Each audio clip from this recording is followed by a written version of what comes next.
गुजरात का हमीर जाडेजा अपनी ससुराल अमरकोट सिंध आया हुआ था। उसका विवाह अमरकोट के राणा वीसलदे सोढ़ा की पुत्री से हुआ था। राणा वीसलदे का पुत्र महिंद्रा व हमीर हमउम्र थे, इसलिए दोनों में खूब जमती थी। साथ खेलते, खाते, पीते, शिकार करते और मौज करते। एक दिन दोनों शिकार करते समय एक हिरण का पीछा करते करते दूर लोरवा राज्य की काक नदी के पास आ पहुँचे। उनका शिकार हिरण अपनी जान बचाने काक नदी में कूद गया। दोनों ने यह सोच कि बेचारे हिरण ने जल में जल शरण ली है, अब उसे क्या मारना। शिकार छोड़ जैसे दोनों ने इधर उधर नजर दौड़ाई तो नदी के उस पार उन्हें एक सुंदर बगीचा व उसमें बनी एक दुमंजिली झरोखेदार मेड़ी दिखाई दी। इस सुनसान स्थान में इतना सुहावना स्थान देख दोनों की तबीयत प्रसन्न हो गई। अपने घोड़े नदी में उतार दोनों ने नदी पार कर बागीचे में प्रवेश किया। इस वीरानी जगह पर इतना सुंदर बाग देख दोनों आश्चर्यचकित थे कि अपने पड़ोस में ऐसा नखलिस्तान, क्योंकि अभी तक तो दोनों ने ऐसे नखलिस्तानों के बारे में सौदागरों से ही चर्चाएं सुनी थी। उनकी आवाजें सुन मेड़ी में बैठी मूमल ने झरोखे से नीचे झांक कर देखा तो उसे गर्दन पर लटके लंबे काले बाल, भौहों तक तनी हुई मूछें, चौड़ी छाती और मांसल भुजाओं वाले दो खूबसूरत नौजवान अपना पसीना सुखाते दिखाई दिए। मूमल ने तुरंत अपनी दासी को बुलाकर कहा, नीचे जा, नौकरों से कह इन सरदारों के घोड़े पकड़े व इनके रहने खाने का इंतजाम करे। दोनों किसी अच्छे राजपूत घर के लगते हैं, शायद रास्ता भूल गए हैं, इनकी अच्छी खातिर करा। मूमल के आदेश से नौकरों ने दोनों के आराम के लिए व्यवस्था की, उन्हें भोजन कराया। तभी मूमल की एक सहेली ने आकर दोनों का परिचय पूछा। हमीर ने अपना व महिंद्रा का परिचय दिया और पूछा कि तुम किसकी सहेली हो? ये सुंदर बाग व झरोखेदार मेड़ी किसकी की है और हम किस सुलक्षणी के मेहमान हैं? मूमल की सहेली कहने लगी, क्या आपने मूमल का नाम नहीं सुना? उसकी चर्चा नहीं सुनी? मूमल जो जगप्यारी मूमल के नाम से पूरे माड़ जैसलमेर देश में प्रख्यात है, जिसके रूप से यह सारा प्रदेश महक रहा है, जिसके गुणों का बखान यह काक नदी कलकल कर गा रही है। यह झरोखेदार मेड़ी और सुंदर बाग उसी मूमल का है, जो अपनी सहेलियों के साथ यहाँ अकेली ही रहती है। कहकर सहेली चली गई। का जूठा थाल उठाने आया नाई बताने लगा, सरदारों आप मूमल के बारे में क्या पूछते हो? उसके रूप और गुणों का तो कोई पार ही नहीं।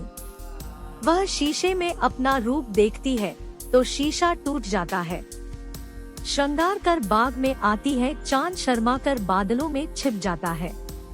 उसकी मेड़ी की दीवारों पर कपूर और कस्तूरी का लेप किया हुआ है, रोज ओखलियों में कस्तूरी कुटी जाती है, मन दूध से वह रोज स्नान करती है, शरीर पर चंदन का लेप कराती है। मूमल तो इस दुनिया से अलग है, भगवान ने वैसी दूसरी नहीं बनाई। कहते कहते नाई बताने लगा, अखन कुंवारी मूमल पुरुषों से दूर अपने ही राग रंग में डूबी रहती है। एक से एक खूबसूरत, बहादुर, गुणी, धनवान, जवान, राजा, राजकुमार मूमल से शादी करने आए, पर मूमल ने तो उनकी ओर देखा तक नहीं, उसे कोई भी पसंद नहीं आया। मूमल ने प्रण ले रखा है कि वह विवाह उसी से करेगी जो उसका दिल जीत लेगा, नहीं तो पूरी उम्र कुंवारी ही रहेगी। कुछ ही देर में मूमल की सहेली ने आकर कहा कि आप दोनों में से एक को मूमल ने बुलाया है। हमीर ने अपने साले महिंद्रा को जाने के लिए कहा, पर महिंद्रा ने हमीर से कहा, पहले आप। हमीर को मेड़ी के पास छोड़ सहेली ने कहा, आप भीतर पधारे, मूमल आपका इंतजार कर रही है। हमीर जैसे ही आगे चौक में पहुंचा तो देखा आगे उसका रास्ता रोके एक शेर बैठा है, और दूसरी ओर देखा तो उसे एक अजगर रास्ते पर बैठा दिखाई दिया। हमीर ने सोचा मूमल कोई डायन है और नखलिस्तान रचकर पुरुषों को अपने जाल में फंसा मार देती होगी। वह तुरंत उल्टे पांव वापस हो चौक से निकल आया। हमीर व महिंद्रा आपसे बात करते तब तक मूमल की सहेली आ गई और महिंद्रा से कहने लगी, आप आइए, मूमल आपका इंतजार कर रही है। महिंद्रा ने अपना अंगरखा पहन हाथ में भाला ले सहेली के पीछे पीछे चलना शुरू किया। सहेली ने उसे भी हमीर की तरह चौक में छोड़ दिया। महिंद्रा को भी चौक में रास्ता रोके शेर बैठा नजर आया। उसने तुरंत अपना भाला लिया और शेर पर पूरे वेग से प्रहार कर दिया। शेर जमीन पर लुढ़क गया और उसकी चमड़ी में भरा भूसा बाहर निकल आया। महिंद्रा यह देख मन ही मन मुस्कुराया कि मूमल उसकी परीक्षा ले रही है। तभी उसे आगे अजगर बैठा दिखाई दिया। महिंद्रा ने भूसे से भरे उस अजगर के भी अपनी तलवार के प्रहार से टुकड़े टुकड़े कर दिए। अगले चौक में महिंद्रा को पानी भरा नजर आया। महिंद्रा ने पानी की गहराई नापने हेतु जैसे पानी में भाला डाला तो ठक की आवाज आई। महिंद्रा समझ गया कि जिसे वह पानी समझ रहा है वह कांच का फर्श है। कांच का फर्श पार कर सीढ़ियां चढ़कर महिंद्रा मूमल की मेड़ी में प्रविष्ट हुआ। आगे मूमल खड़ी थी, जिसे देखते ही महिंद्रा ठिठक गया। मूमल ऐसे लग रही थी जैसे काले बादल में बिजली चमकी हो। एड़ी तक लंबे काले बाल मानो काली नागिन सिर से जमीन पर लौट रही हो। चंपे की डाल जैसी कलाइयाँ, बड़ी बड़ी सुंदर आंखें, ऐसे लग रही थी जैसे मद भरे प्याले हो। तपे हुए कुंदन जैसा बदन का रंग, वक्ष जैसे किसी साँचे में ढाले गए हो, पेट जैसे पीपल का पत्ता, अंगन जैसे उफन रहा हो।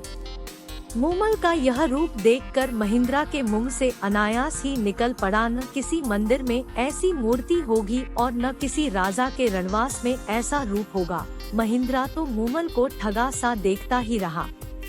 उसकी नजरें मूमल के चेहरे को एकटक देखते जा रही थी। दूसरी और मूमल मन में कह रही थी, क्या तेज है इस नौजवान के चेहरे पर, और नयन तो नयन क्या खंजर है। दोनों की नजरें आपस में ऐसे गड़ी की हटने का नाम ही नहीं ले रही थी।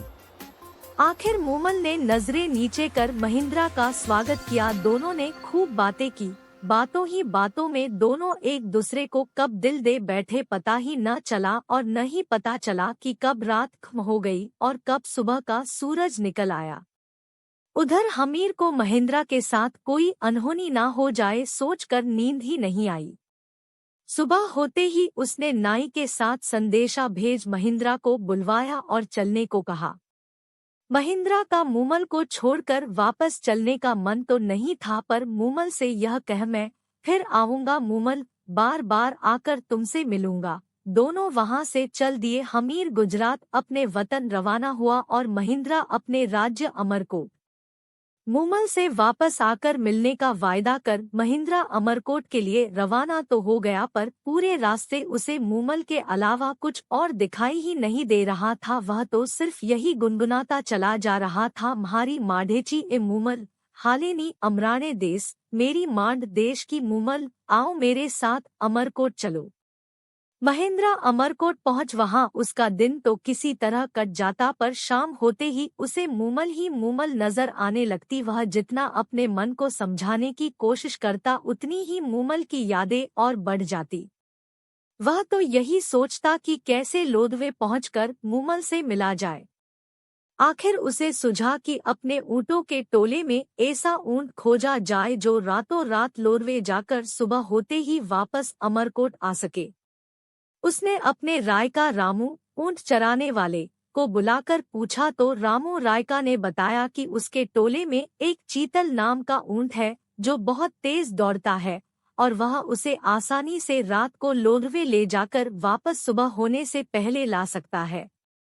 फिर क्या था, रामू रायका रोज शाम को चीतल ऊँट को सजाकर महिंद्रा के पास ले आता और महिंद्रा चीतल पर सवार हो एड़ लगा लोरवा मूमल के पास जा पहुंचता। तीसरे प्रहार महिंद्रा फिर चीतल पर चढ़ता और सुबह होने से पहले अमरकोट आ पहुंचता। महिंद्रा विवाहित था, उसके 7 पत्नियां थी। मूमल के पास से वापस आने पर वह सबसे छोटी पत्नी के पास आकर सो जाता। इस तरह कोई 7-8 महीनों तक उसकी यही दिनचर्या चलती रही। इन महीनों में वह बाकी पत्नियों से तो मिला तक नहीं, इसलिए वे सभी सबसे छोटी बहू से ईर्ष्या करने लगी और एक दिन जाकर इस बात पर उन्होंने अपनी सास से जाकर शिकायत की। सास ने छोटी बहू को समझाया कि बाकी पत्नियों को भी महिंद्रा ब्याह कर लाया है, उनका भी उस पर हक बनता है, इसलिए महिंद्रा को उनके पास जाने से मत रोका कर। तब महिंद्रा की छोटी पत्नी ने अपनी सास को बताया कि महिंद्रा तो उसके पास रोज सुबह होने से पहले आता है और आते ही सो जाता है, उसे भी उससे बात किए कोई 7-8 महीने हो गए। वह कब कहाँ जाते हैं, कैसे जाते हैं, क्यों जाते हैं, मुझे कुछ भी मालूम नहीं। छोटी बहू की बातें सुन महिंद्रा की माँ को शक हुआ और उसने यह बात अपनी पति राणा वीसलदे को बताई। चतुर वीसलदे ने छोटी बहू से पूछा कि जब महिंद्रा आता है तो उसमें क्या कुछ खास नजर आता है। छोटी बहू ने बताया कि जब रात के आखिरी प्रहर महिंद्रा आता है तो उसके बाल गीले होते हैं, जिनमें से पानी टपक रहा होता है। चतुर वीसलदे ने बहू को हिदायत दी कि आज उसके बालों के नीचे कटोरा रख उसके भीगे बालों से टपके पानी को इकट्ठा कर मेरे पास लाना। बहू ने यही किया और कटोरे में एकत्र पानी वीसलदे के सामने हाजिर किया। वीसलदे ने पानी चख कर कहा, यह तो काक नदी का पानी है, इसका मतलब महिंद्रा जरूर मूमल की मेंढी में उसके पास जाता होगा। महिंद्रा की 7 पत्नियों को तो मूमल का नाम सुनकर जैसे आग लग गई। उन्होंने आपस में सलाह कर ये पता लगाया कि महिंद्रा वहां जाता कैसे है। जब उन्हें पता चला कि महिंद्रा चीतल नाम के ऊंट पर सवार हो मूमल के पास जाता है, तो दूसरे दिन उन्होंने चीतल ऊंट के पैर तुड़वा दिए ताकि उसके बिना महिंद्रा मूमल के पास ना जाने पाए। रात होते ही जब रामू राय का चीतल लेकर नहीं आया तो महिंद्रा उसके घर गया। वहां उसे पता चला कि चीतल के तो उसकी पत्नियों ने पैर तुड़वा दिए हैं। तब उसने रामू से चीतल जैसा दूसरा ऊंट मांगा। रामू ने कहा उसके टोले में एक तेज दौड़ने वाली एक टोडी छोटी ऊंटनी है तो सही, पर कम उम्र होने के चलते वह चीतल जैसी सुलझी हुई व अनुभवी नहीं है। आप उसे ले जाए, पर ध्यान रहे उसके आगे चाबुक ऊंचा ना करे। चाबुक ऊंचा करते ही वह चमक जाती है और जिधर उसका मुंह होता उधर ही दौड़ना शुरू कर देती है, तब उसे रोकना बहुत मुश्किल है। महिंद्रा टोडी पर सवार हो लोरवा के लिए रवाना होने लगा, पर मूमल से मिलने की बेचैनी के चलते वह भूल गया कि चाबुक ऊंचा नहीं करना है और चाबुक ऊंचा करते ही टोडी ने एड़ लगाई और सरपट भागने लगी। अंधेरी रात में महिंद्रा को रास्ता भी नहीं पता चला कि वह कहाँ पहुंच गया। थोड़ी देर में महिंद्रा को एक झोंपड़े में दिया जलता नजर आया। वहां जाकर उसने उस क्षेत्र के बारे में पूछा तो पता चला कि वह लोरवा की जगह बाड़मेर पहुंच चुका है। रास्ता पूछ जब महिंद्रा लोरवा पहुंचा तब तक रात का तीसरा प्रहर बीत चुका था। मूमल उसका इंतजार कर सो चुकी थी। उसकी मेंढी में दिया जल रहा था। उस दिन मूमल की बहन सुमल भी मेंढी में आई थी। दोनों की बातें करते करते आंख लग गई थी। सहेलियों के साथ दोनों बहनों ने देर रात तक खेल खेले थे। सुमल ने खेल में पुरुषों के कपड़े पहन पुरुष का अभिनय किया था और वह बातें करती करती पुरुष के कपड़ों में ही मूमल के पलंग पर उसके साथ सो गई। महिंद्रा मूमल की मेंढी पहुंचा। सीढ़ियां चढ़ जैसे ही मूमल के कक्ष में घुसा और देखा कि मूमल तो किसी पुरुष के साथ सो रही है। यह दृश्य देखते ही महिंद्रा को तो लगा जैसे उसे एक साथ हजारों बिच्छुओं ने काट खाया हो। उसके हाथ में पकड़ा चाबुक वही गिर पड़ा और वह जिन पैरों से आया था उन्हीं से चुपचाप बिना किसी को कुछ कहे वापस अमरकोट लौट आया। वह मन ही मन सोचता रहा कि जिस मूमल के लिए मैं प्राण तक न्योछावर करने के लिए तैयार था वह मूमल ऐसी निकली। जिसके लिए मैं कोसों दूर से आया हूँ वह पर पुरुष के साथ सोई मिलेगी। धिक्कार है ऐसी औरत पर।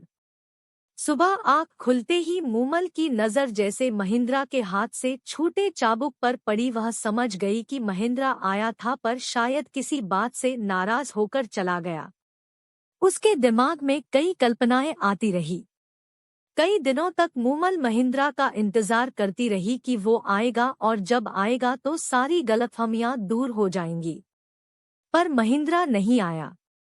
मूमल उसके वियोग में फीकी पड़ गई। उसने श्रृंगार करना छोड़ दिया, खाना पीना भी छोड़ दिया। उसकी कंचन जैसी काया काली पड़ने लगी।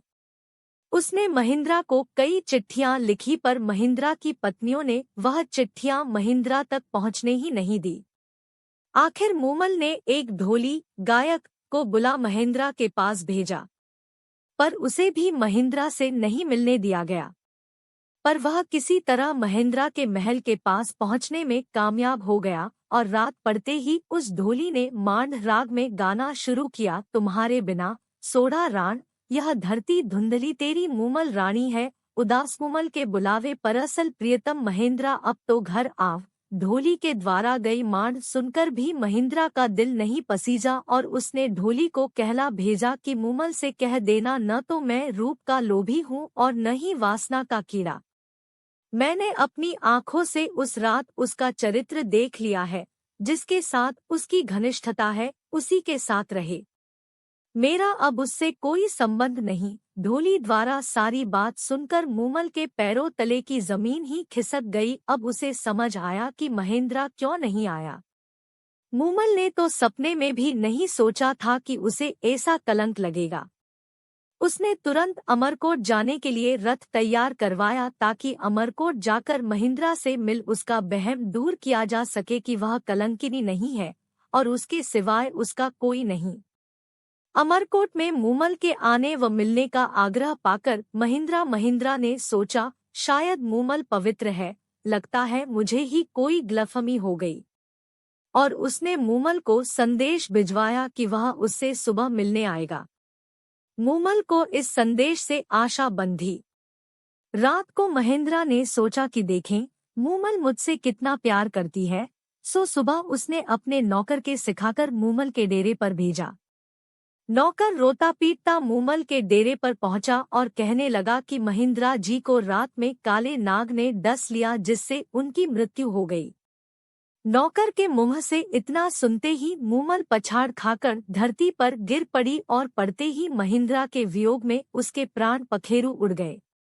महिंद्रा को जब मूमल की मृत्यु का समाचार मिला तो वह सुनकर उसी वक्त पागल हो गया और सारी उम्र हाय म्हारी प्यारी मूमल, म्हारी प्यारी मूमल कहता फिरता रहा।